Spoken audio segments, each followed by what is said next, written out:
ನಮಸ್ಕಾರ ಸ್ನೇಹಿತರೆ, ಇಂದು ನಾವು ಟೆಕ್ನೋಕ್ರಾಪ್ ವೆಂಚರ್ IPO ಬಗ್ಗೆ ಸಂಪೂರ್ಣವಾಗಿ ತಿಳಿದುಕೊಳ್ಳೋಣ. ಈ IPOದ ಪ್ರೈಸ್ ಬ್ಯಾಂಡು 200 ರಿಂದ 212 ರೂಪಾಯಿ ಇದೆ. 1 ಲಾಟ್ನಲ್ಲಿ 70 ಷೇರುಗಳಿದ್ದು 212 ರೂಪಾಯಿಯಂತೆ ಅಪ್ಪರ್ ಪ್ರೈಸ್ನಲ್ಲಿ 1 ಲಾಟ್ ಅಪ್ಲೈ ಮಾಡಲು 14,840 ರೂಪಾಯಿ ಬೇಕಾಗುತ್ತದೆ. ಇನ್ನು ಈಗಿನ ಗ್ರೇ ಮಾರ್ಕೆಟ್ ಪ್ರೀಮಿಯಂ ಅಥವಾ GMP ಸುಮಾರು 10 ರೂಪಾಯಿ ಇದೆ ಎಂದು ತೋರಿಸಲಾಗುತ್ತಿದೆ. ಆದರೆ 10 ರೂಪಾಯಿ GMP ಇದೆ ಎಂದು ಮಾತ್ರಕ್ಕೆ IPOಗೆ ಅಪ್ಲೈ ಮಾಡುವುದು ಸರಿನಾ? ಕಂಪನಿಯ ರೆವೆನ್ಯೂ ಮತ್ತು ಪ್ರಾಫಿಟ್ ಹೇಗಿದೆ, ROE ಮತ್ತು ROCE ಹೇಗಿದೆ, ಮತ್ತು EPS ಎಷ್ಟಿದೆ, PE ವ್ಯಾಲ್ಯೂಯೇಷನ್ ಹೇಗಿದೆ, ಕಂಪನಿಯ ಡೆಪ್ಟ್ ಎಷ್ಟಿದೆ, ಹಾಗೂ ಈ IPOದಲ್ಲಿ ಪಾಸಿಟಿವ್ ಪಾಯಿಂಟ್ಸ್ ಯಾವುವು ಮತ್ತು ರಿಸ್ಕ್ಗಳು ಯಾವುವು, ಇವೆಲ್ಲವನ್ನು ಸರಳವಾಗಿ ಈ ವಿಡಿಯೋದಲ್ಲಿ ನೋಡೋಣ.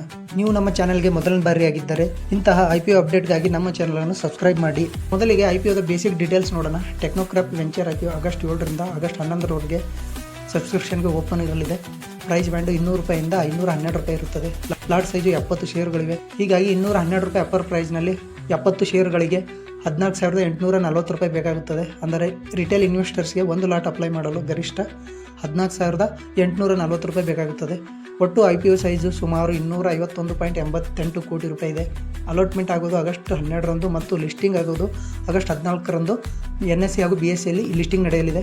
ಇದರ ರಿಸರ್ವೇಷನ್ ನೋಡಿದರೆ QIB ಅವರಿಗೆ 50% ಇದೆ, HNI ಅವರಿಗೆ 15% ಇದೆ ಮತ್ತು ರಿಟೇಲ್ ಇನ್ವೆಸ್ಟರ್ಸ್ಗೆ 35% ಮೀಸಲಿಡಲಾಗಿದೆ. ಈಗ ಕಂಪನಿಯ ಬಿಸ್ನೆಸ್ ಏನೆಂಬುದು ನೋಡೋಣ. ಟೆಕ್ನೋಕ್ರಾಪ್ ವೆಂಚರ್ ಒಂದು ಇನ್ಫ್ರಾಸ್ಟ್ರಕ್ಚರ್ ಡೆವಲಪ್ಮೆಂಟ್ ಮತ್ತು EPC ಕಂಪನಿಯಾಗಿದೆ.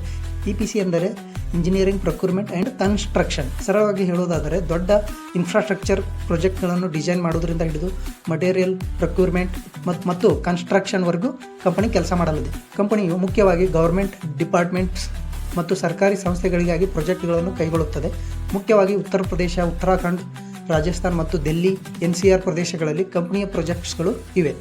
Water supply, waste water, savage treatment plants, roads, urban infrastructure, power distribution ಮತ್ತು ಮೈಕ್ರೋ ಟನ್ನಲಿಂಗ್ ಮುಂತಾದ ಕ್ಷೇತ್ರಗಳಲ್ಲಿ ಕಂಪನಿ ಕೆಲಸ ಮಾಡುತ್ತದೆ.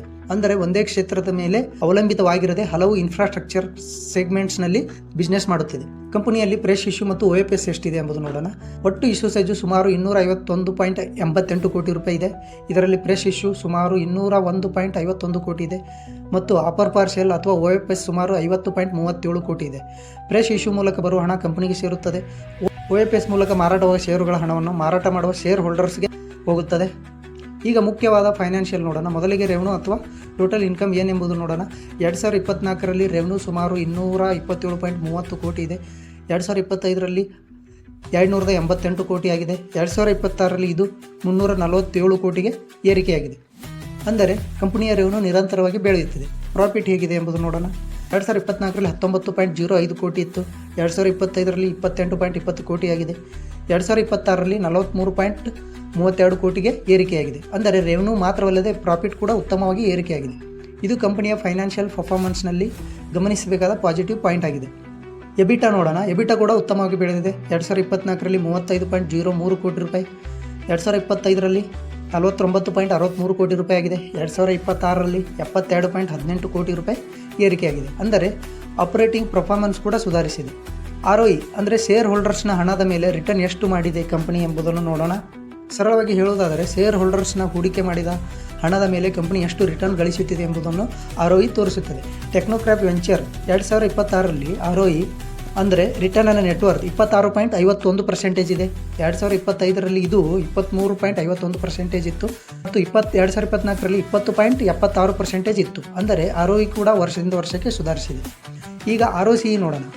ROCE ಅಂದರೆ return on capital employed.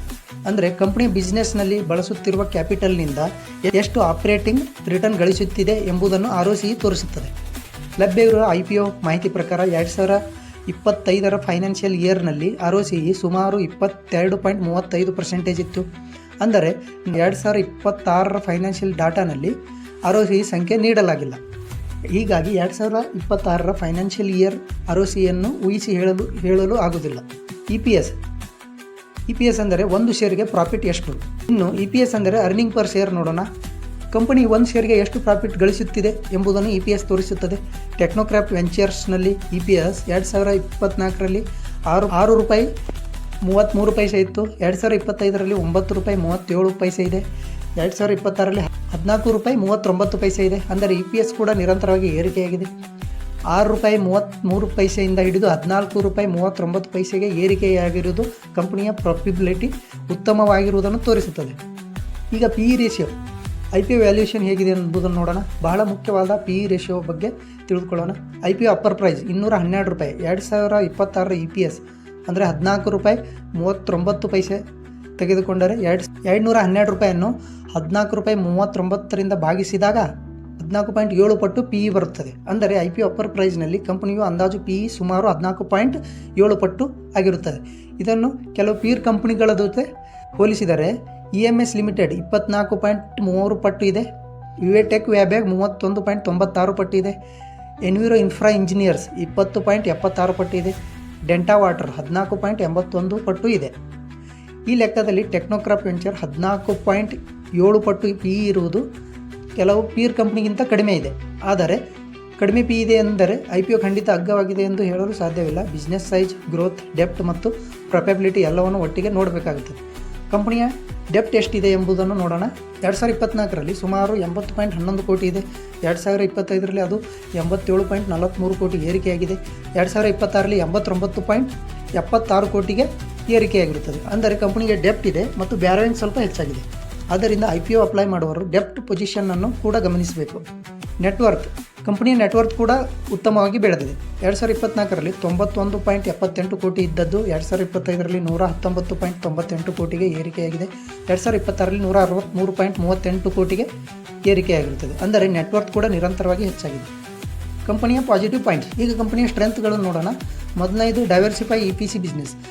Water, waste water, road, power distribution ಮತ್ತು ಅರ್ಬನ್ ಇನ್ಫ್ರಾಸ್ಟ್ರಕ್ಚರ್ ಸೇರಿದಂತೆ ಹಲವು ಕ್ಷೇತ್ರಗಳಲ್ಲಿ ಕಂಪನಿ ಕೆಲಸ ಮಾಡುತ್ತಿದೆ. ಎರಡನೇದು ಸ್ಟ್ರಾಂಗ್ ಎಕ್ಸಿಕ್ಯೂಷನ್ ಎಕ್ಸ್ಪೀರಿಯನ್ಸ್, ಸರ್ಕಾರಿ ಮತ್ತು ದೊಡ್ಡ ಇನ್ಫ್ರಾಸ್ಟ್ರಕ್ಚರ್ ಪ್ರಾಜೆಕ್ಟ್ಗಳನ್ನು ಪೂರ್ಣಗೊಳಿಸಿದ ಅನುಭವ ಕಂಪನಿಗಿದೆ. ಮೂರನೇದು financial growth, revenue, profit, ಎಬಿಟಾ, EPS ಮತ್ತು ನೆಟ್ವರ್ತ್ ಕೂಡ ಕಳೆದ 3 ವರ್ಷಗಳಲ್ಲಿ ಉತ್ತಮವಾಗಿ ಬೆಳೆದಿದೆ. ರಿಸ್ಕ್ ಫ್ಯಾಕ್ಟರ್, ಈಗ ರಿಸ್ಕ್ಗಳು ಏನೆಂಬುದನ್ನು ನೋಡೋಣ. ಮೊದಲನೇದು ಗೌರ್ಮೆಂಟ್ ಪ್ರಾಜೆಕ್ಟ್ಗಳ ಮೇಲೆ ಅವಲಂಬನೆ. ಸರ್ಕಾರದ ಇನ್ಫ್ರಾಸ್ಟ್ರಕ್ಚರ್ ಸ್ಪೆಂಡಿಂಗ್ ಕಡಿಮೆ ಆದರೆ ಕಂಪನಿಯ ಬಿಸ್ನೆಸ್ ಮೇಲೆ ಪರಿಣಾಮ ಬೀರಬಹುದು. ಎರಡನೇದು ಟೆಂಡರ್ ರಿಸ್ಕ್, ಸರ್ಕಾರಿ ಪ್ರಾಜೆಕ್ಟ್ಸ್ಗಳನ್ನು ಪಡೆಯಲು ಕಾಂಪಿಟೇಟಿವ್ ಟೆಂಡರ್ನಲ್ಲಿ ಗೆಲ್ಲಬೇಕು. ಹೊಸ ಪ್ರಾಜೆಕ್ಟ್ಸ್ ಸಿಗದಿದ್ದರೆ ಫ್ಯೂಚರ್ ರೆವೆನ್ಯೂ ಮೇಲೆ ಪರಿಣಾಮ ಬೀರಬಹುದು. ಮೂರನೇದು ಡೆಪ್ಟ್, 2026ರಲ್ಲಿ ಬ್ಯಾರೋಯಿಂಗ್ ಸುಮಾರು 89.76 ಕೋಟಿ ಇದೆ. ಇದಲ್ಲದೆ CSR ಕಂಪ್ಲೈನ್ಸ್ಗೆ ಸಂಬಂಧಿಸಿದ ಕೆಲವು ರಿಸ್ಕ್ಗಳು ಕೂಡ ಇವೆ. GMP ₹10 ಲಿಸ್ಟಿಂಗ್ ಏನು ಸಿಗುತ್ತಾ? ಈಗ ಎಲ್ಲರೂ ಕುತೂಹಲ ಇರುವ GMP ಬಗ್ಗೆ ನೋಡೋಣ. ಟೆಕ್ನೋಕ್ರಾಪ್ ವೆಂಚರ್ IPO GMP ಸುಮಾರು ₹10 ಎಂದು ಪ್ರಸ್ತುತ ತೋರಿಸಲಾಗುತ್ತಿದೆ. ಇದು ಅಪ್ಪರ್ ಪ್ರೈಸ್ ₹212, ಅಂದರೆ ಅಪ್ಪರ್ ಪ್ರೈಸ್ 212ಕ್ಕೆ ₹10 GMP ಸೇರಿದರೆ ಸುಮಾರು ₹222 ಎಂಬುದು ಅನ್ಅಫಿಷಿಯಲ್ ಎಸ್ಟಿಮೇಟೆಡ್ ಪ್ರೈಸ್ ಬರುತ್ತದೆ. ಅದರಲ್ಲಿ ಇಲ್ಲಿ ಒಂದು ವಿಷಯ ನೆನಪಿಟ್ಟುಕೊಳ್ಳಿ, GMP ಅಧಿಕೃತ ಬೆಲೆಯಲ್ಲ. ಇದು ಗ್ರೇ ಮಾರ್ಕೆಟ್ನ ಅನೌಪಚಾರಿಕ ಸೂಚಕ. ಇದನ್ನು SEBI, NSE, BSE ಖಾತರಿಪಡಿಸುವುದಿಲ್ಲ. ಆದ್ದರಿಂದ GMP ₹10 ಇದೆ ಎಂದರೆ ಲಿಸ್ಟಿಂಗ್ ಡೇಟ್ ದಿನ ಖಂಡಿತ ₹10 ಪ್ರಾಫಿಟ್ ಬರುತ್ತದೆ ಎಂಬುದು ಅರ್ಥವಲ್ಲ. ಲಿಸ್ಟಿಂಗು ಮುನ್ನ GMP ಹೆಚ್ಚಾಗ್ಬೋದು ಅಥವಾ ಕಡಿಮೆಯೂ ಆಗ್ಬೋದು. ಹೀಗಾಗಿ GMP ಮಾತ್ರ ನೋಡಿ IPOಗೆ ಅಪ್ಲೈ ಮಾಡುವುದು ಸರಿ ಇರುವುದಿಲ್ಲ. ಫೈನಲ್ ವರ್ಡಿಕ್ಟ್, ಹಾಗಾದರೆ ಟೆಕ್ನೋಕ್ರಾಪ್ ವೆಂಚರ್ IPO ಹೇಗಿದೆ? ರೆವೆನ್ಯೂ 227.30 ಕೋಟಿಯಿಂದ 347 ಕೋಟಿಗೆ ಏರಿಕೆಯಾಗಿದೆ. ಪ್ರಾಫಿಟ್ 19.05 ಕೋಟಿಯಿಂದ 43.32 ಕೋಟಿಗೆ ಏರಿಕೆಯಾಗಿದೆ. ಎಬಿಟಾ 35.03 ಕೋಟಿಯಿಂದ 72.18 ಕೋಟಿಗೆ ಏರಿಕೆಯಾಗಿದೆ.